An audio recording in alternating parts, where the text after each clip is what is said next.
আসসালামু আলাইকুম। English with হাসতাহিনা YouTube চ্যানেলে আপনাদের সবাইকে স্বাগত। আশা করছি আপনারা সবাই অনেক বেশি ভালো আছেন। আজকের ক্লাসে আমরা ঘূর্ণিঝড় রিমাল সম্পর্কে বাংলা থেকে ইংলিশে ট্রান্সলেট করব। আপনাদের মধ্যে অনেকে আমাকে কমেন্ট করে বলেছিলেন যে ঘূর্ণিঝড় রিমাল সম্পর্কে বাংলা টু ইংলিশ ট্রান্সলেশনের একটা ভিডিও বানানোর জন্য, তাই আপনাদের জন্য নিয়ে এসেছি। চলুন তাহলে আজকের ভিডিওটি শুরু করি। বাংলাদেশের উপকূলীয় অঞ্চলে ঘূর্ণিঝড় রিমাল আঘাত হেনেছে। ওকে, বাংলাদেশের উপকূলীয় অঞ্চলে কে এসেছে?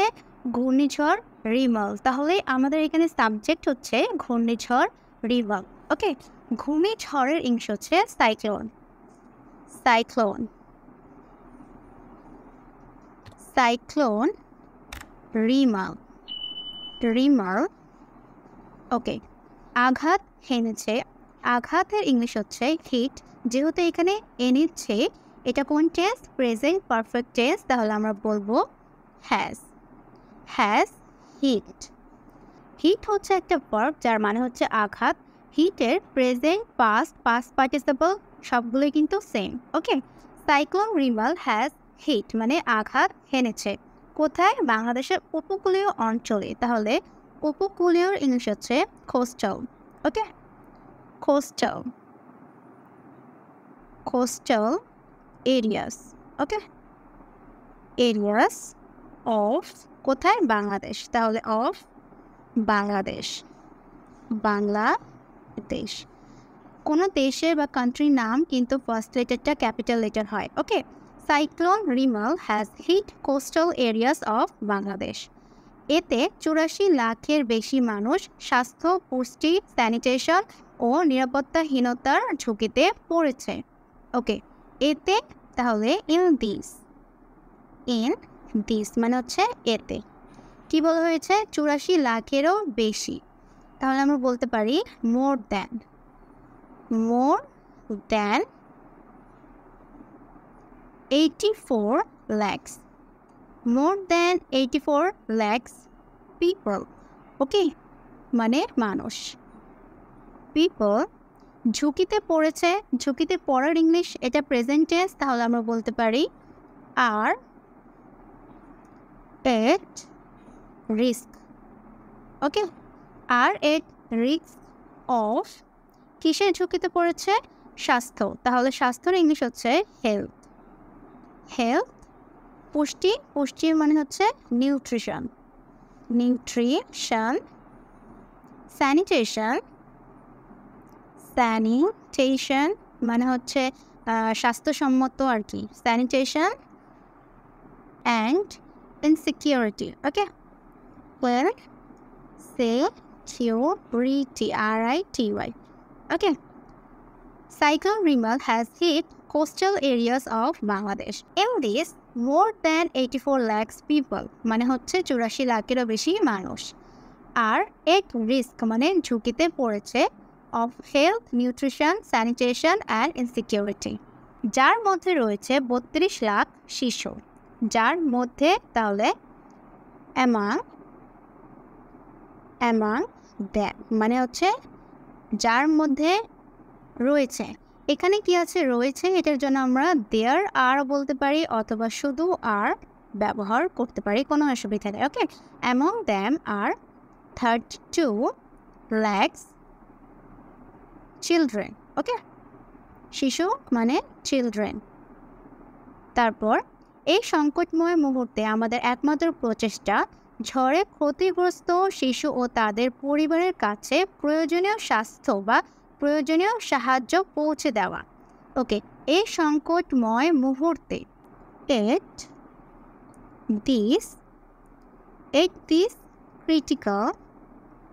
Critical moment. Okay, moment. At this critical moment. এখানে আমরা এট কেন বলছি? কারণ আমরা নির্দিষ্ট করে বোঝাচ্ছি যে এই সংকটময় মুহূর্তে। ওকে, এট দিস ক্রিটিক্যাল মোমেন্ট আমাদের একমাত্র প্রচেষ্টা। তাহলে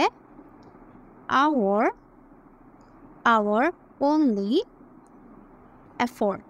ওকে, আওয়ার অনলি এফোর্ট। এফোর্ট মানে হচ্ছে প্রচেষ্টা। আমাদের একমাত্র প্রচেষ্টা ইজ মানে হচ্ছে আমাদের একমাত্র প্রচেষ্টা কি? সেটা হচ্ছে ঝড়ে ক্ষতিগ্রস্ত শিশু ও তাদের পরিবারের কাছে প্রয়োজনীয় সাহায্য পৌঁছে দেওয়া। পৌঁছে দেওয়াটা হচ্ছে আমাদের একমাত্র প্রচেষ্টা। তাহলে আমরা এটাকে বলতে পারি effort is to provide. To provide. To provide প্রয়োজনীয়, তাহলে the necessary.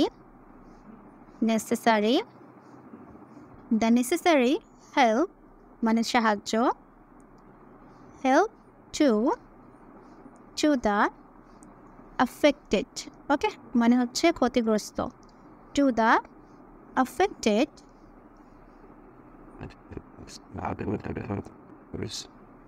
children and their families. Well, কি বলা হয়েছে? যার মধ্যে 32 লাখ শিশু, among them are 32 lakhs children. এই সংকটময় মুহূর্তে at this critical moment আমাদের একমাত্র প্রচেষ্টা হচ্ছে বা আমাদের একমাত্র প্রচেষ্টা, তাহলে আমরা কি বলবো? our only effort. effort মানে কি? প্রচেষ্টা। is, এখানে কি হবে? is হবে, ওকে, মানে আমাদের একমাত্র বলেছে। কয়টা আমাদের প্রচেষ্টা? একমাত্র। সেক্ষেত্রে আমরা এখানে কি ব্যবহার করব? is ব্যবহার করব, ওকে। our only effort is to provide মানে পৌঁছে দেওয়া, দ্য নেসেসারি হেল্প মানে প্রয়োজনীয় সাহায্য, টু দ্য affected মানে হচ্ছে ক্ষতিগ্রস্ত, চিলড্রেন অ্যান্ড দেয়ার ফ্যামিলিজ তাদের ক্ষতিগ্রস্ত শিশু এবং তাদের পরিবারের কাছে পৌঁছে দেওয়া আমাদের একমাত্র প্রচেষ্টা। ওয়েল, এখানে একটা জিনিস দেখেন কি আছে? ফ্যামিলি। আমরা জানি যে ফ্যামিলি, তাই না? এই ফ্যামিলি মানে হচ্ছে পরিবার, এবং আমরা যখন বুঝাই যে একের অধিক পরিবার তখন কিন্তু আমরা এইভাবে বলি যে ফ্যামিলিজ। ওয়েল, এখানে দেখেন কি আছে? লাস্টে ওয়াই আছে। কোনো ওয়ার্ডের শেষে যখন লাস্টে ওয়াই থাকে সেটাকে যদি আমাদেরকে বহুবচন করতে হয় তখন আমরা এই ওয়াই এর পরিবর্তে একটা আই দিয়ে লাস্টে ইএস অ্যাড করি, ওকে। ঘূর্ণিঝড়ে ভোলা, পটুয়াখালী ও বাগেরহাট সবচেয়ে বেশি ক্ষতিগ্রস্ত হয়েছে। তাহলে আমরা লিখব ভোলা, পটুয়াখালী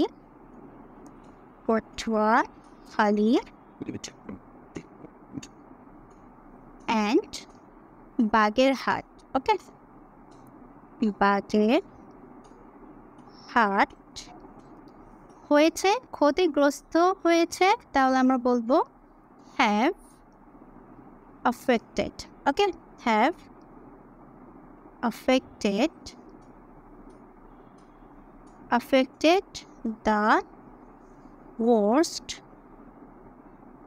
সবচেয়ে বেশি বা সবচেয়ে খারাপভাবে হয়েছে, এর জন্য আমরা এখানে কি ব্যবহার করতে পারি? The worst by the cyclone, okay, by the cyclone. সেখানকার অনেক উপজেলা প্লাবিত হয়েছে, ওকে। দেন আমরা কি বলতে পারি? মেনি উপজেলাস দেয়ার মানে সেখানকার, ওকে, দেয়ার হ্যাভ বিন কি হয়েছে? প্লাবিত হয়েছে, আমরা বলতে পারি have been flooded, okay, have been flooded. ঘূর্ণিঝড় রিমালের কারণে পড়ে যাওয়া গাছ অপসারণের সময় বিদ্যুৎ স্পষ্ট হয়ে একজন ফায়ার ফাইটারের মৃত্যু হয়েছে। একজন ফায়ার ফাইটারের, সেক্ষেত্রে আমরা বলবো a firefighter has died মানে মৃত্যু হয়েছে, ওকে, বা মারা গিয়েছে। A firefighter has died after being কি হয়ে মারা গিয়েছে? বিদ্যুৎ স্পষ্ট হয়ে। এর জন্য আমরা এখানে বলছি যে আফটার বিং মানে কি? কোনো কিছু হওয়া। আফটারের পরে যদি কোনো ভার্ব ব্যবহার করি তার সাথে কিন্তু আমরা আইএনজি যুক্ত ফর্মে ব্যবহার করি, ওকে। আফটার বিং বিদ্যুৎ স্পষ্ট হওয়ার ইংলিশ হচ্ছে ইলেকট্রোকিউটেড, ওকে,